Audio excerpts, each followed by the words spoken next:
नमस्कार बच्चों, स्वागत है आप सभी का Shri Shyam group of education के यूट्यूब चैनल पर। मैं विकास शर्मा आपको प्लस 2 की फिजिक्स करवा रहा हूँ और इसके अंदर अपने 5वां चैप्टर पढ़ रहे हैं।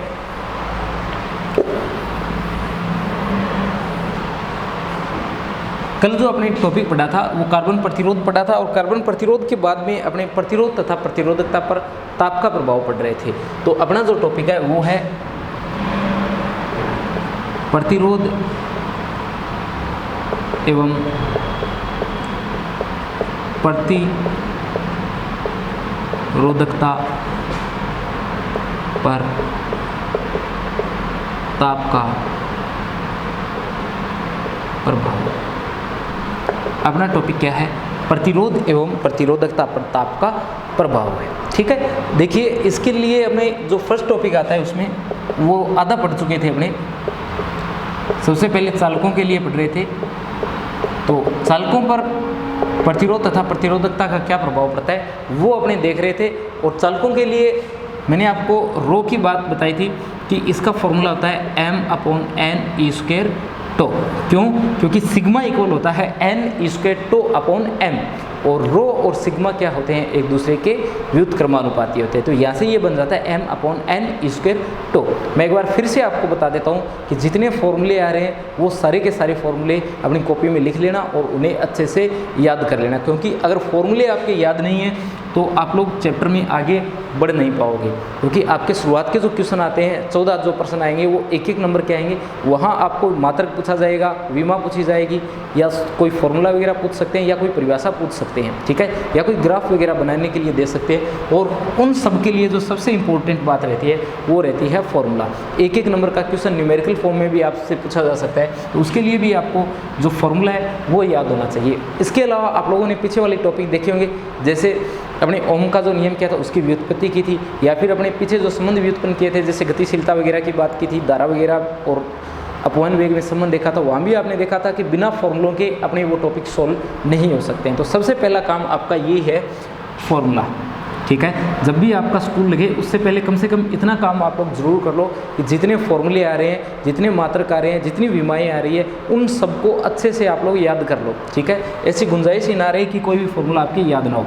तो रो किसके इक्वल है? m/n² टो के रो का फॉर्मूला है। इसमें आप लोग देखोगे कि अगर ताप बढ़ा दिया जाए, चालकों का ताप क्या कर दिया जाए? बढ़ा दिया जाए, तो उनके लिए टो का मान कम हो जाता है, जिससे रो जो होती है उसका मान क्या हो जाता है?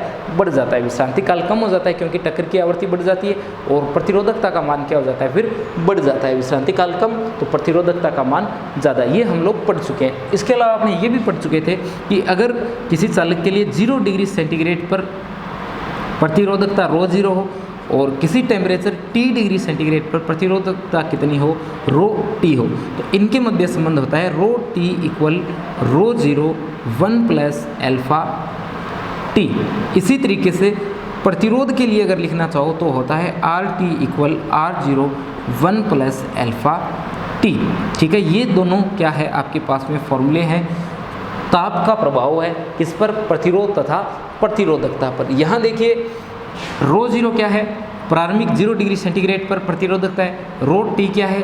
T डिग्री सेंटीग्रेड पर प्रतिरोधकता है। और अल्फा क्या है? अल्फा, यहाँ पर अल्फा जो है वो अपने पास में ताप गुणांक है। ठीक है, जो अपने अल्फा इसके अंदर लिखा हुआ है वो अपने पास में क्या आ रहा है?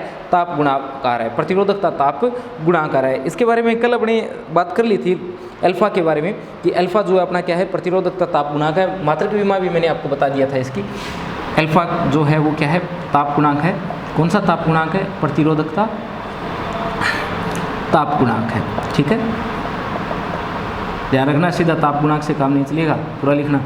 अल्फा जो है वो क्या है? प्रतिरोधकता ताप गुणांक है। अगर अल्फा के मात्रक और विमा की बात की जाए तो ये मैंने आपको बता दिया था कि इसका मात्रक अपने लिखते हैं प्रति डिग्री सेंटीग्रेड। ठीक है, प्रति डिग्री सेंटीग्रेड। या इसकी जब विमा लिखी जाती है तो वो लिखी जाती है केल्विन इनवर्स। केल्विन इनवर्स विमा होती है और प्रति डिग्री सेंटीग्रेड क्या होता है? इसका मात्रक होता है। कैसे होता है? तो यहाँ से आप लोग देख सकते हो, ये जो फॉर्मूला लिखा गया है इसे मैं फिर से लिखता हूँ।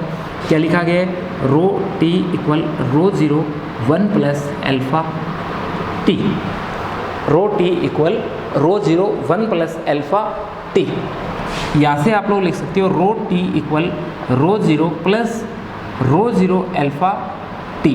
यहाँ से बनता है rho zero alpha T equal rho T rho zero, और अल्फ़ा जो है वो आता है रो टी रो ज़ीरो और टी के, ठीक है, इसके बराबर आता है। तो आप लोग देख सकते हो कि इस रो से तो इस रो की या इस रो की दोनों में से किसी को भी ले सकते हो आप लोग। आपको पता है कि प्लस माइनस आने के बाद में प्रत्येक पद की विमा जो है वो क्या रहती है, समान रहती है। अगर इसे छोड़ करके इतना पद लेते हो तो रो वाली टर्म कट जाती है, आपके पास में सिर्फ टी वाली बचती है, 1/t वाली टर्म आपके पास में बचती है। ध्यान रखना, जो ये है ये ताप है, जो टी लिखा गया है ये टेम्परेचर है, न कि समय है। इस बात का स्पेशल ध्यान रखना कि जो टी लिखा गया है वो क्या है, टेम्परेचर है, ना कि समय है। अलग अलग ताप की बात की जाए, जैसे T1 टेम्परेचर की बात की जाए कि अपने पास में टेम्परेचर जो है वो कितना है, T1 है, और दूसरा अपने पास में जो टेम्परेचर है वो क्या है, T2 है। यानी आप लोग अगर ये मान करके चलो कि अपने ताप में परिवर्तन जो है वो क्या है, डेल T है। यानी प्रारंभिक टेम्परेचर जो है वो T1 है, अंतिम टेम्परेचर T2 है, जो ताप में कुल परिवर्तन आ रहा है वो कितना है, डेल T है। तो ये जो फॉर्मूले लिखे गए हैं, ये दोनों फॉर्मूले, ये बन जाता है, ये तो बनेगा rho T2 equal rho T1 1 plus alpha del T, और ये बनता है RT2 इक्वल RT1 और 1 प्लस अल्फ़ा डेल T, ये बनता है 1 प्लस अल्फ़ा डेल T, यानी RT2 इक्वल RT1 और ब्रैकेट के अंदर 1 प्लस अल्फ़ा डेल T बनता है। यहाँ देख सकते हो rho T2 equal rho T1 1 plus alpha del T बनता है। तो ये डेल T आ रहा है। अब देखिए ये डेल T जो है ये किसकी इक्वल है, T2 माइनस T1 के इक्वल है। अगर प्रारंभिक टेम्परेचर जो है वो क्या होता, 0 होता, तब आपको पता है कि T2 माइनस T1 करते तो यहाँ क्या बचता, सिर्फ T बचता। तो इन दोनों फॉर्मूलों से आप लोग ये फॉर्मूला भी लिख सकते हो, ठीक है। एक बात आपको और बता देता हूँ कि अगर आप ये सोच रहे हो कि ये फॉर्मूला कहाँ से है, रो T इक्वल रो 0 1 प्लस अल्फ़ा T, तो ये बिल्कुल उसी प्रकार का फॉर्मूला है जिस प्रकार का फॉर्मूला आप लोगों ने 11वीं क्लास के अंदर सेकंड फिजिक्स जो आपने पढ़ी थी, वहाँ जब आप लोग विकृति प्रतिबल उन सब के बारे में पढ़ रहे थे तो उस समय आप लोगों ने ताप के बारे में ज़रूर पढ़ा था, ताप का प्रभाव पढ़ा था। वहाँ भी आप लोगों ने इस प्रकार का एक इक्वेशन बनाई थी, उसे सोल्व किया था। ये उसी के जैसी इक्वेशन है, ठीक है। आप लोग वहाँ से इसे बना करके भी देख सकते हो कि ये कैसे बनती है। तो आप लोग अंदर मल्टीप्लाई करोगे तो देखोगे कि रो 0 तो प्रारंभिक है, रो 0 अल्फ़ा T जो है वो क्या है, परिवर्तन है। तो बाद में कुल कितना हो जाएगा, इन दोनों के जोड़ के बराबर हो जाएगा। वहाँ से आप लोग इसे सिद्ध भी कर सकते हो, पर आपको सिद्ध नहीं करना है, आपको बस ये याद रखना है, ठीक है। आगे बढ़ते हैं। अगर अपने बात करें चालकों के लिए, तो चालकों के लिए प्रतिरोधकता और ताप के मध्य ग्राफ की बात की जाए तो वो ग्राफ आपको लगभग क्या होता है, सरल रेखा जो है वो प्राप्त होती है, परंतु कम तापों पर, न्यून तापों पर वो आपका ग्राफ जो है वो क्या करता है, काफ़ी ज़्यादा विचलन दर्शाता है। यानी अगर अपने ग्राफ की बात की जाए तो ग्राफ जो है वो सरल रेखा प्राप्त होता है, परंतु न्यून तापों के लिए ये जो ग्राफ है वो आपको क्या करता है, काफ़ी ज़्यादा विचलन दर्शाता है। कहाँ जाकर के विचलन दर्शाता है, ये न्यून तापों पर जाकर के विचलन दर्शाता है। जब न्यून तापों की बात की जाती है तो ये जो ग्राफ है ये क्या करता है, काफ़ी ज़्यादा इससे विचलन दर्शाता है। अगर बात की जाए अन्य की, नाइक्रोम की अगर अपने बात करें तो नाइक्रोम जो है उसकी ताप पर निर्भरता जो होती है वो क्या होती है, बहुत कम होती है। नाइक्रोम की अगर बात की जाए तो नाइक्रोम जो है उसकी ताप पर निर्भरता क्या होती है, काफ़ी कम होती है।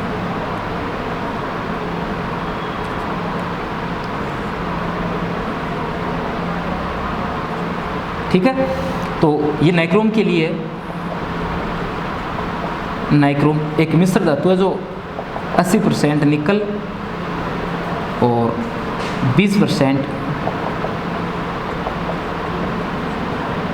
क्रोमियम से मिलकर बनी है। ये बात भी याद रखना भी, नाइक्रोम किससे मिलकर के बना होता है, नाइक्रोम जो है 80% निकल और 20% क्रोमियम से मिलकर बना होता है। दूसरा, नाइक्रोम जो है इसे अपने किस लिए काम में लेते हैं, इसे अपने मानक प्रतिरोध के लिए काम में लेते हैं। मानक प्रतिरोध बहुत ज़्यादा इंपॉर्टेंट बात बन जाती है, ये आपको बहुत ज़रूरत पड़ेगी इस बात की कि मानक प्रतिरोध जो है वो किससे बनाया जाता है। मानक प्रतिरोध जो है वो किससे बनाया जाता है, नाइक्रोम से बनाया जाता है। नाइक्रोम क्या है, एक मिश्र धातु है। किससे बनी होती है, नाइक्रोम बनी होती है 80% निकल और 20% क्रोमियम से।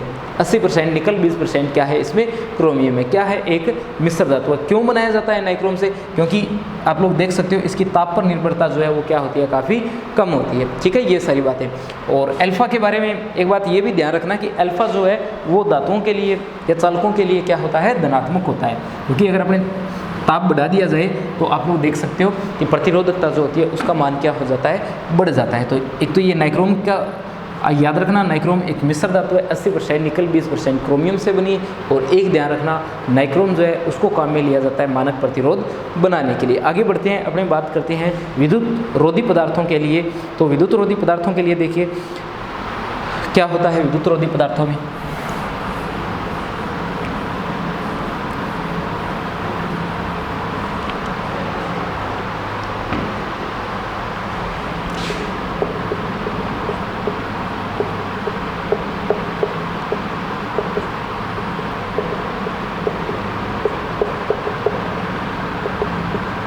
विद्युत रोधी पदार्थों के लिए, तो विद्युत रोधी पदार्थों के लिए क्या होता है कि यदि विद्युत रोधी पदार्थ जो होते हैं उनका ताप बढ़ाया जाए, विद्युत रोधी पदार्थों का ताप क्या किया जाता है, अगर बढ़ाया जाता है तो इनका ताप बढ़ाने पर प्रतिरोधकता जो है उसका मान क्या हो जाता है, प्रतिरोधकता का मान जो है वो क्या हो जाता है, कम हो जाता है। अगर इनका ताप किया जाता है कम तो प्रतिरोधकता का मान जो है वो क्या हो जाता है, बढ़ जाता है। चरघातांकी रूप से घटता और बढ़ता है, ध्यान रखना इस बात का। चरघातांकी रूप से विद्युत रोधी क्या होते हैं, जो सामान्य ताप पर जिनमें धारा का चालन नहीं होता है, क्योंकि उनकी प्रतिरोधकता का मान क्या होता है, काफ़ी ज़्यादा होता है। अगर अपने क्या कर देंगे, इनका ताप बढ़ा देंगे तो जैसे जैसे ताप बढ़ाते जाएंगे इनकी प्रतिरोधकता का मान जो वो चरघातांकी रूप से क्या होता जाएगा, कम हो जाएगा। प्रतिरोधकता का मान कम होने का मतलब आप समझते हो, चालकता का मान बढ़ जाना। ठीक है, और अगर आप लोग ताप कम करते हो तो प्रतिरोधकता का मान क्या हो जाता है, बढ़ जाता है। इसका मतलब जो चालकता है, इस चालकता का मान क्या हो जाता है, कम हो जाता है। और जो परम शून्य ताप है, परम शून्य ताप पर, परम शून्य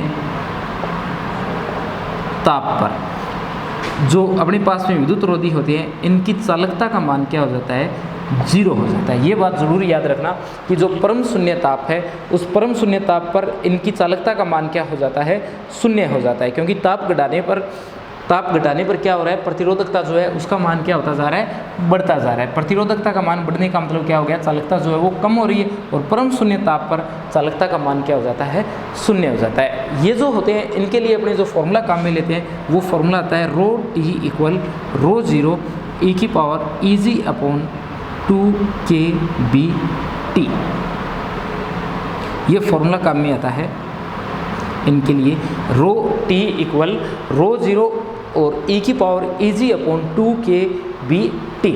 ठीक है, Eg आपको पता है चालन बैंड और संयोजकता जो बैंड है उसके मध्य ऊर्जा अंतराल है। T जो है वो केल्विन के अंदर पदार्थ का ताप है और Kb जो अपने लिया गया है वो क्या है, वोल्टेज मान नियतांक। K जो है इसके बिल्कुल पैरों के अंदर B लिखा गया है, सीधा आप KT लिख सकते थे, कोई दिक्कत नहीं है, पर KBT अगर आप लिखो तो ठीक है।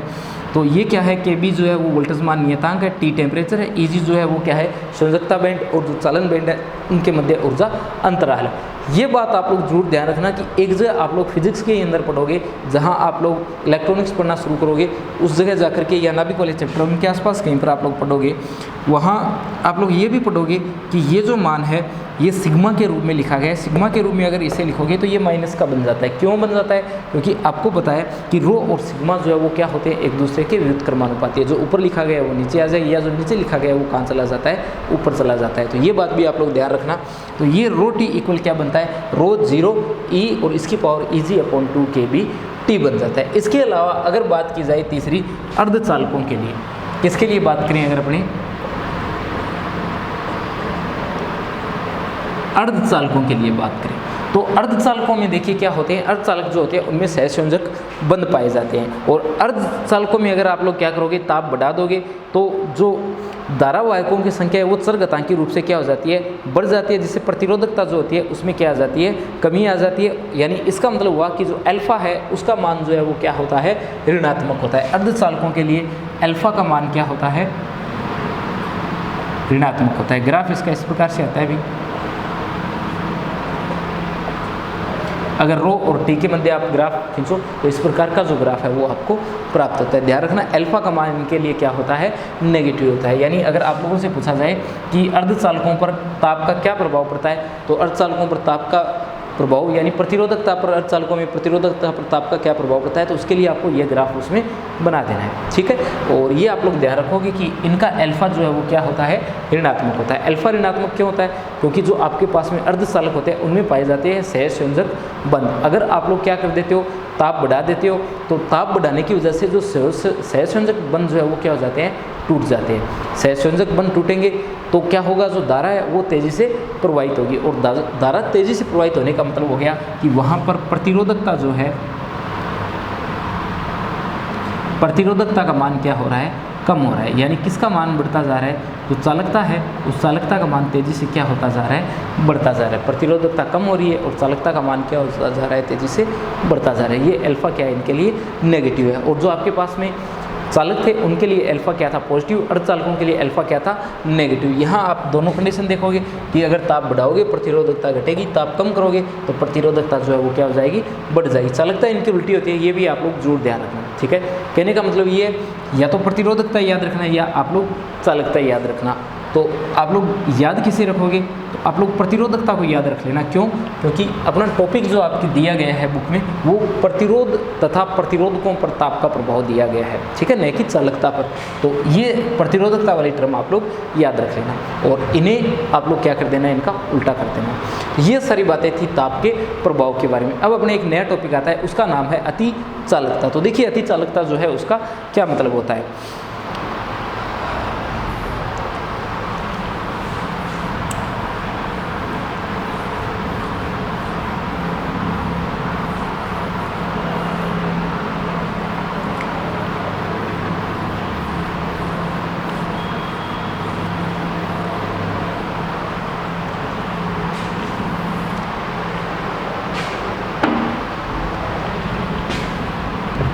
अपना नया टॉपिक है अति चालकता।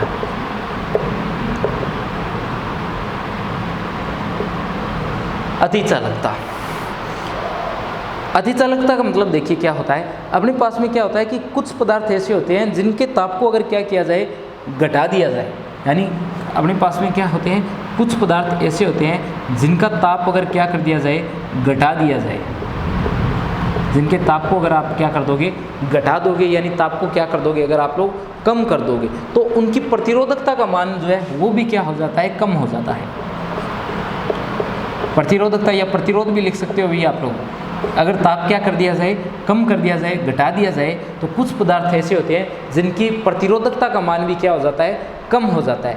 और ताप की एक निश्चित सीमा के बाद, ताप की एक निश्चित सीमा के बाद क्या होता है, ताप की एक, पूरा लिख देता हूँ, ताप की एक सीमा के बाद प्रतिरोधकता का मान अचानक तेजी से घटकर शून्य हो जाता है। अचानक तेजी से घटकर के क्या हो जाता है, शून्य हो जाता है। इसे क्या कहा जाता है, इस घटना को कहा जाता है अति चालकता। और जो ताप होता है उसे कहा जाता है क्रांतिक ताप। ये जो घटना है इसे क्या कहा जाता है, इसे कहा जाता है अति चालकता। और जो ताप है इसे क्या कहा जाता है, क्रांतिक ताप कहा जाता है। और पारे के लिए अगर बात की जाए तो पारे के लिए क्रांतिक ताप का मान होता है 4.2 केल्विन। इसका ग्राफ जो आपके दिया गया बना रहा हूँ अभी मैं। तो सबसे पहले देखिए इसमें अति चालकता क्या होती है। अति चालकता अपने पास में कुछ पदार्थ ऐसे होते हैं जिनका ताप क्या कर दिया जाए, अगर कम कर दिया जाए, यानी यदि इनका ताप घटा दिया जाए तो इनका ताप घटाने पर इनकी प्रतिरोधकता का मान भी क्या हो जाता है, कम हो जाता है, ठीक है। और ताप की एक निश्चित सीमा के बाद प्रतिरोधकता का मान अचानक से घट करके क्या हो जाता है, शून्य हो जाता है। इस घटना को क्या कहा जाता है, इस घटना को कहा जाता है अति चालकता। देखिए अति चालकता के बारे में एग्जाम में एक बार पूछा जा चुका है, तो ये इम्पोर्टेंट है। अति चालकता किसे कहते हैं, ठीक है। ताप के प्रभाव के अंदर ये सबसे ज़्यादा इम्पोर्टेंट है, अति चालकता। तो अति चालकता का मतलब क्या है कि ताप की एक निश्चित सीमा के बाद प्रतिरोधकता का मान क्या हो जाता है, घट करके शून्य हो जाता है। पूरा अगर बोलो तो क्या बोलोगे कि कुछ पदार्थ ऐसे होते हैं जिनका अगर ताप घटा दिया जाए तो प्रतिरोधकता का मान भी क्या हो जाता है, कम हो जाता है, और ताप की एक निश्चित सीमा के बाद प्रतिरोधकता का मान अचानक से घट करके क्या हो जाता है, शून्य हो जाता है। इस घटना को क्या कहा जाता है, इस घटना को कहा जाता है अति चालकता। और जिस ताप पर यह घटना होती है उस ताप को कहा जाता है क्रांतिक ताप, और किससे लिखा जाता है, TC से लिखा जाता है। और पारे के लिए अगर आप लोग ये बनाओ, पारे के लिए 4.2 केल्विन होता है, तो पारे के लिए ये ग्राफ जो है ये प्राप्त होता है।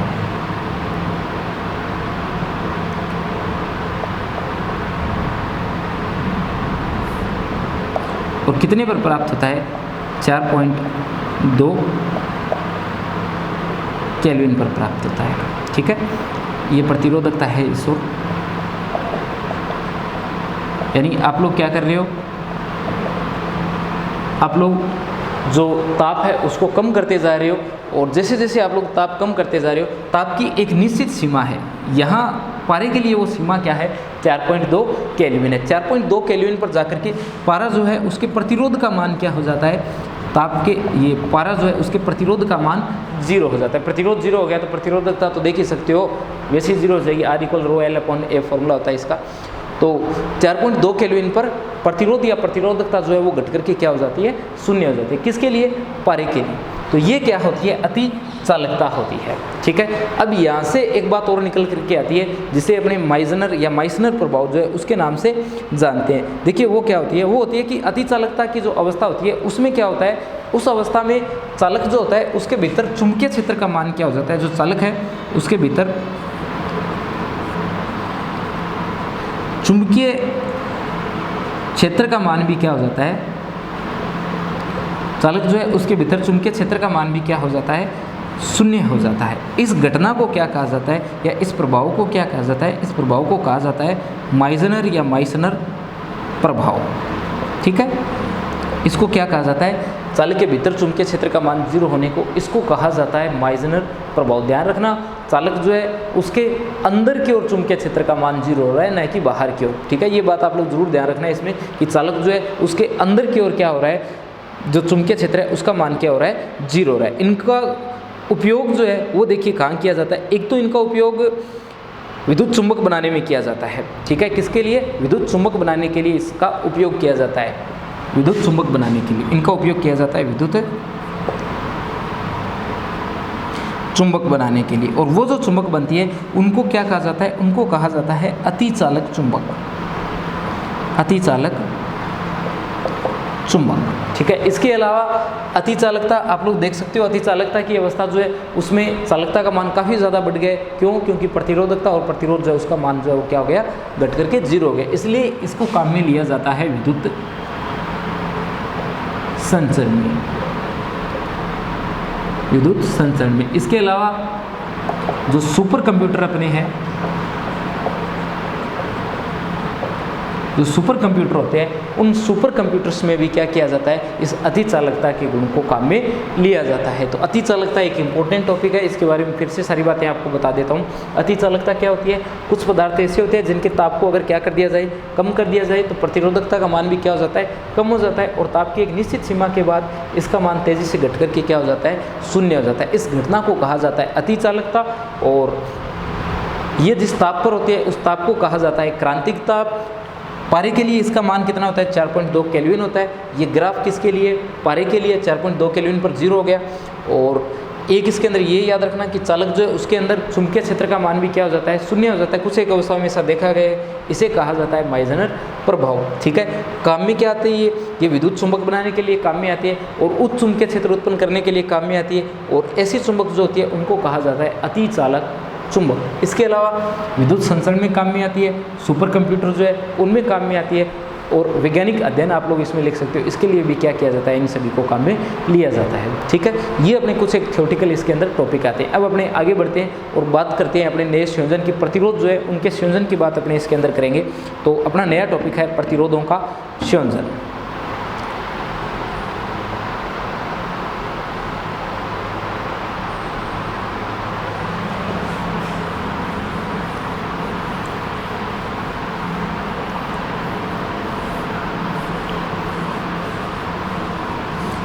तो प्रतिरोधों के संयोजन से पहले आपको मैं बता चुका हूँ किसका संयोजन, जो संधारित्र होते हैं उनका संयोजन अपने कर चुके।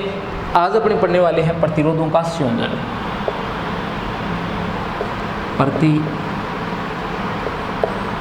का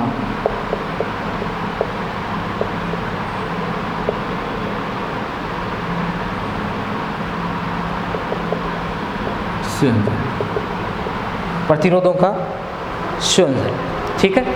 तो प्रतिरोधों का संयोजन सबसे पहले तो आप लोग ये जानते ही हो कि प्रतिरोधों का संयोजन आप लोगों ने छोटी क्लास में पढ़ा है। प्रतिरोधों का संयोजन दो प्रकार का कर सकते हैं अपने, कौन कौन सा? एक तो किया जाता है श्रेणी क्रम संयोजन और दूसरा किया जाता है समांतर क्रम संयोजन। श्रेणी क्रम संयोजन तथा समांतर क्रम संयोजन, ठीक है। तो सबसे पहले आपको पता होना चाहिए कि ये अपने प्रतिरोध हो गए, संधारित्र हो गए, बैटरियाँ हो गई, इन सब का संयोजन किया क्यों जाता है। आज अपने पढ़ रहे हैं प्रतिरोधों का संयोजन। तो सबसे पहले अपने को पता होना चाहिए कि प्रतिरोध जो है, इन प्रतिरोधों का संयोजन अपने कर क्यों रहे हैं। तो प्रतिरोधों का संयोजन किया जाता है, जैसे अपने को क्या है कि अपने पास में कुछ एक मान के प्रतिरोध है और अपने को उनसे अलग मान का कोई एक प्रतिरोध चाहिए, या तो अपने को क्या चाहिए, जो प्रतिरोध अपने पास में उपलब्ध है उनसे ज़्यादा मान का प्रतिरोध चाहिए, या उनसे कम मान का अपने को क्या चाहिए, कोई एक प्रतिरोध चाहिए। तो अगर अपने उस आवश्यक मान का प्रतिरोध अपने पास में नहीं है तो हम लोग क्या करते हैं, उसकी जगह प्रतिरोधों का करते हैं संयोजन, या तो श्रेणी क्रम करते हैं या कौन सा करते हैं, समांतर क्रम करते हैं। कब कौन सा संयोजन किया जाता है ये अपने जब संयोजन पढ़ेंगे उसमें आपको पता चल जाएगा। तो संयोजन क्यों किया जाता है, जब अपने वांछित मान का प्रतिरोध उपलब्ध नहीं हो पाता है तब अपने क्या किया जाता है, प्रतिरोधों का संयोजन किया जाता है। यही बात लागू होती है किसके लिए, संधारित्रों के लिए, और यही बात लागू होती है बैटरियों के लिए, ठीक है। तो संयोजन क्यों किया जाता है ये बता दिया, और कितने प्रकार से किया जाता है, श्रेणी क्रम समांतर क्रम दो प्रकार से किया जाता है। आपको मुख्यतः दो प्रकार का ही लिखना है, वैसे तो मिश्रित प्रकार का भी संयोजन कर सकते हैं जिसमें कुछ एक श्रेणी में कुछ एक समांतर में होता है, परंतु मुख्य रूप से दो संयोजन, एक श्रेणी क्रम और एक समांतर क्रम संयोजन। एक आपको इसके अंदर पता होना चाहिए तुल्य प्रतिरोध के बारे में, इसके बारे में तुल्य प्रतिरोध के बारे में कि तुल्य प्रतिरोध क्या होता है। तुल्य प्रतिरोध का मतलब ये हो गया कि जैसे अपने अलग अलग पॉइंटों पर क्या लगे हुए हैं, अलग अलग मान के संधारित्र प्रतिरोध लगे हुए हैं। आपके पास में क्या है, अलग अलग मान के प्रतिरोध किसी परिपथ के अंदर लगे हुए हैं। आप लोग क्या करते हो, उन सबको हटा करके, उन सब प्रतिरोधों को हटा करके उनकी जगह क्या कर देते हो, एक प्रतिरोध लगा देते हो, और वो जो प्रतिरोध है उसका मान उन सभी हटाए गए प्रतिरोधों के क्या हो, बराबर हो। यानी अनेक जो अलग अलग मान के प्रतिरोध लगे हुए हैं उनको हटा करके उनकी जगह उनके बराबर मान का क्या कर दो, अगर आप लोग केवल एक प्रतिरोध लगा दो तो उस प्रतिरोध को क्या कहा जाता है, तुल्य प्रतिरोध कहा जाता है। यानी ये अलग अलग मानों के प्रतिरोध के बराबर होते हैं। यानी अलग अलग मान के प्रतिरोध लगे हुए, आपने दो पॉइंटों पर मान ज्ञात कर लिया कि उनके मध्य जितने प्रतिरोध लगे हैं उनका मान कितना है। वो मान ज्ञात करने के बाद में आपने क्या कर लिया, उनकी जगह उनके बराबर मान का एक प्रतिरोध लगा दिया। वो जो बराबर मान वाला प्रतिरोध लगा रहे हो उस प्रतिरोध को कहा जाता है तुल्य प्रतिरोध, ठीक है। इसके अंदर संयोजन किया जाता है एक श्रेणी क्रम में और एक समांतर क्रम में। डायग्राम बता देता हूँ आपको, श्रेणी क्रम में जितना होता है उतना बता देता हूँ, फिर अपने कल पढ़ लेंगे इसे डिटेल से। देखिए श्रेणी क्रम संयोजन, श्रेणी क्रम संयोजन आप लोग घर से ट्राई करके देखना इनकी, श्रेणी क्रम और समांतर क्रम की। श्रेणी क्रम में अपने प्रतिरोधों को कुछ इस प्रकार से जोड़ते हैं, इस प्रकार से अपने क्या कर देते हैं, प्रतिरोधों को जोड़ देते हैं, और इन्हें जोड़ा जाता है एक बैटरी के साथ में। अपने क्या कर दिया, इन्हें एक बैटरी के साथ में जोड़ दिया है। और ये जो प्रतिरोध है, जैसे ये R1 है, ये R2 है, और ये कौन सा है, R3 है। नाम लिख देता हूँ A, B, C और D। तो श्रेणी क्रम संयोजन में क्या किया जाता है, जो पहला प्रतिरोध है उसका प्रथम सिरा बैटरी से जोड़ा जाता है। जैसे इसका प्रथम सिरा बैटरी से जोड़ दिया, दूसरा सिरा दूसरे प्रतिरोध के पहले सिरे से, दूसरे प्रतिरोध का दूसरा सिरा तीसरे प्रतिरोध के पहले सिरे से जोड़ा जाता है, और तीसरे प्रतिरोध का जो दूसरा सिरा है उसे किसके साथ में जोड़ा जाता है, बैटरी के नेगेटिव टर्मिनल के साथ में जोड़ा जाता है। यहाँ आप लोग ये बात भी ध्यान रखना कि यहाँ विभव जो है वो सभी पॉइंट पर क्या आएगा, अलग आएगा। विभव जो है वो सभी पॉइंट पर क्या आएगा, इन पर अलग आएगा। एक पर V1 आएगा, इन दोनों पर V1, इन दोनों पर V2 और इन दोनों पर क्या आएगा, V3 आएगा। परंतु धारा जो है उस धारा का मान क्या रहेगा, परिपथ में नियत रहेगा। I मान की क्या रहेगी, यहाँ पर नियत धारा रहेगी। आप लोग ये सॉल्व करके देख लेना, V बराबर V1 plus V2 plus V3 कर लेना और सारे मान जो है इसके अंदर रख देना, ठीक है। बाकी कल अपने जो नेक्स्ट क्लास होगी उसके अंदर ये संयोजन जो है सिद्ध करेंगे, ठीक है।